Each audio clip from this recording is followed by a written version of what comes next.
Assalamualaikum warahmatullahi wabarakatuh. Perkenalkan, nama saya Nurhalisa. Saya dari kelas MJ24B. NIM saya 240111063. Pada kesempatan video kali ini saya akan menjelaskan sebuah artikel tugas dari Pak Dadang atau dosen pengampu kewirausahaan Islami, dan tugasnya yaitu mereview karakteristik muslimpreneur atau seorang pengusaha muslim. Oke, yang pertama saya akan menjelaskan tentang karakteristik muslimpreneur. Yang pertama ada takwa sebagai kerangka utama. Pada muslimpreneur harus bertakwa dan menjadikan iman sebagai fondasi utama pada muslimpreneur. Yang kedua yaitu ada prioritas pada halal.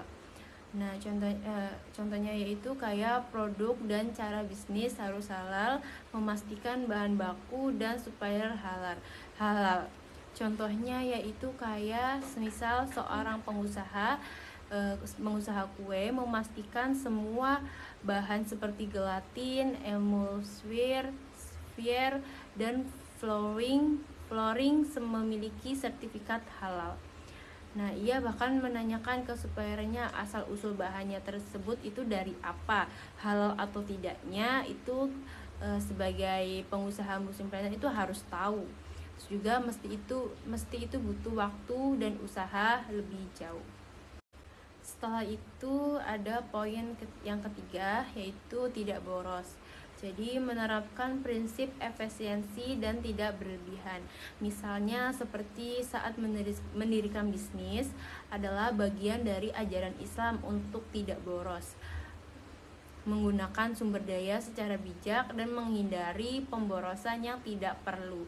Kayak semisal memilih tempat usaha sesuai kebutuhan, bukan gengsi. Contohnya itu kayak seorang muslimpreneur ini memulai usaha kopi kekinian. Nah, alih-alih langsung menyewa, tiba-tiba kayak langsung menyewa tempat di mall besar, terus dengan harga selangit, ia memilih kios kecil di pinggir jalan yang strategis dan hemat biaya.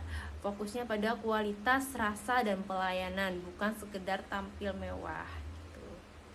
Terus juga ada ibadah sebagai prioritas.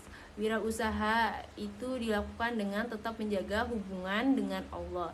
Jadi ketika sedang berjualan ataupun sedang sibuk, kita harus menyempatkan diri untuk sholat dan selalu ingat kepada Allah Subhanahu wa Ta'ala, karena ibadah juga tiang agama. Setelah itu ada etika dan moral tinggi, kayak tidak melakukan riba. Kita itu harus menghindari dari riba. Contohnya itu saat kita butuh modal untuk bisnis kita nih.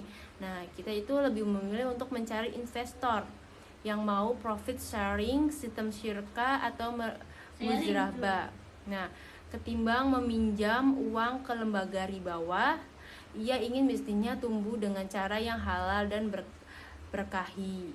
Nah, setelah itu ada jujur dalam transaksi. Contohnya yaitu kayak seorang muslimpreneur ini menjual produk herbal. Ia tahu salah satu produknya itu tidak cocok untuk ibu hamil, meski bisa saja menyembunyikan fakta itu demi penjualannya.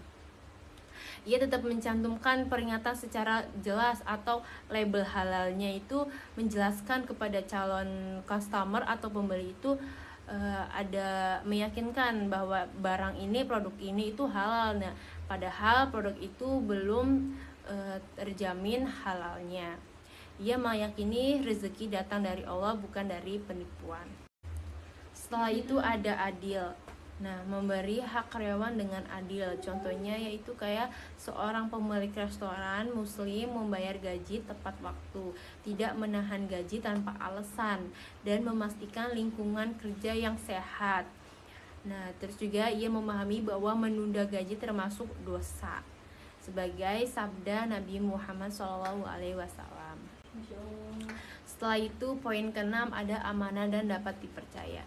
Nabi Muhammad ini dia dikenali sebagai Al-Amin, sosok pengusaha yang jujur. Jadi ketika kita berjualan, kita juga penting banget dalam amanah dan dapat dipercaya.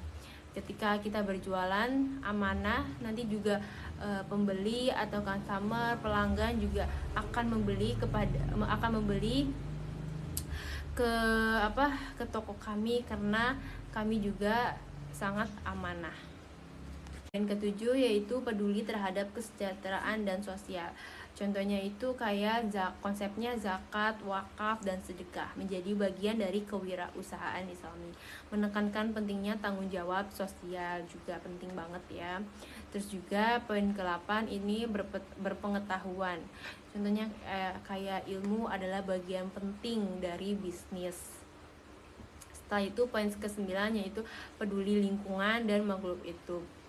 Kayak kita itu harus menjaga lingkungan. Semisal kita sedang selesai jualan nih, kita juga harus membersihkan tempat yang kita tempati untuk menjaga kebersihan lingkungan.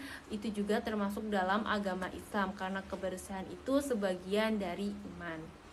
Terus juga berbuat baik kepada makhluk hidup adalah bagian dari ibadah. Oke, segitu aja review dari saya. Kurang lebihnya mohon maaf. Assalamualaikum warahmatullahi wabarakatuh.